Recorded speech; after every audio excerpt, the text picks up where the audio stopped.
सरकार क्या कर रही है वहां के हिंदुओं की रक्षा करने के लिए। स्वयं प्रधानमंत्री जी जो जिनकी अध्यक्षता में मीटिंग बुलाई गई थी, स्वयं वो गायब थे।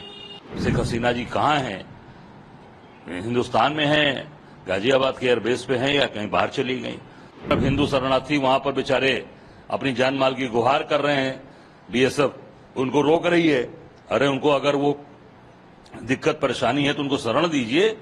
जब सर्वदलीय बैठक बुलाई गई थी बांग्लादेश के मुद्दे पर, जिसपे प्रधानमंत्री के नेतृत्व में, और स्वयं प्रधानमंत्री नहीं थे उसमें, गृह मंत्री थे, विदेश मंत्री थे, इन लोगों ने बात रखी। उस पर राहुल जी गए थे और राहुल जी ने पूरी बात रखी। राहुल जी ने कहा भी कि सत्ता सरकार क्या कर रही है वहां के हिंदुओं की रक्षा करने के लिए।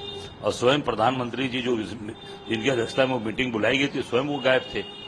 और ये आप देख सकते हैं कि जब वहां के प्रधानमंत्री बांग्लादेश से निकली तो हिंदुस्तान के गाजियाबाद के हिंडन एयरपोर्ट पर, जो एयरफोर्स का एयरबेस है, वहां पर वो राष्ट्रीय सुरक्षा सलाहकार अजीत डोभाल से मिली, अजीत डोभाल से वार्ता हुई, वहां पर थी।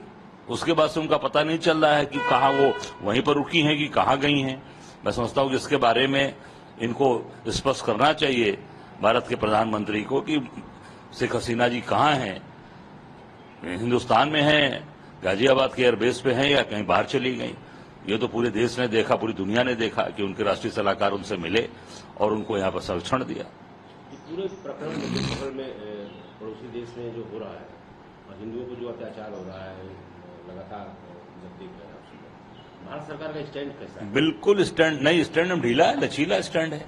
स्टैंड मजबूती से लेना चाहिए और इनको डटकर खड़े होना चाहिए।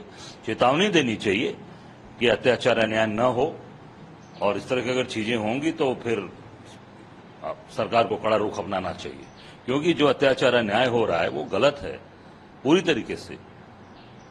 आज जिस तरीके से वहां चीजें सताई जा रही हैं, तोड़ी जा रही हैं, जो चीजें, और हिंदू बॉर्डर पर आकर शरण मांग रहे हैं। इधर योगी जी बोल रहे हैं कि नहीं, हम हिंदुओं की रक्षा करने के लिए खड़े हैं, यहां पर बोल रहे हैं। उनका बयान मैंने पढ़ा अयोध्या में, केवल चुनाव के लिए, वोट लेने के लिए, उपचुनाव में। और एक तरफ हिंदू शरणार्थी वहां पर बेचारे अपनी जान माल की गुहार कर रहे हैं, बीएसएफ उनको रोक रही है। अरे उनको अगर वो दिक्कत परेशानी है तो उनको शरण दीजिए। आप हिंदुओं की रक्षा की बात करते हैं तो उनको शरण दीजिए, उनकी मदद करिए और उनके साथ खड़े हुए सरकार को चेतावनी दीजिए। जो बड़ी बड़ी बात बोलते हैं ये लोग, जमीन पर कुछ नहीं कर पा रहे हैं। पड़ोसी देश में हिंदू परेशान है और यहाँ पे भारत सरकार का जो स्टैंड है वो किस तरह का? लचीला स्टैंड है, कोई स्टैंड।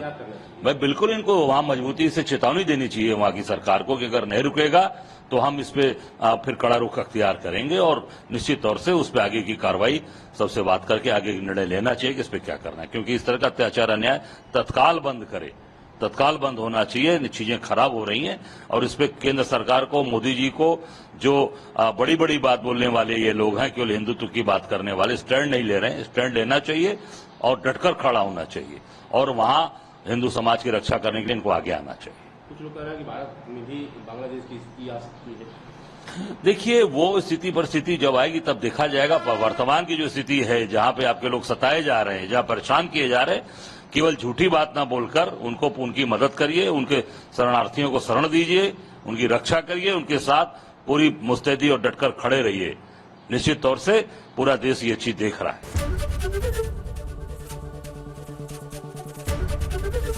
एबीपी गंगा, खबर आपकी, जुबान आपकी।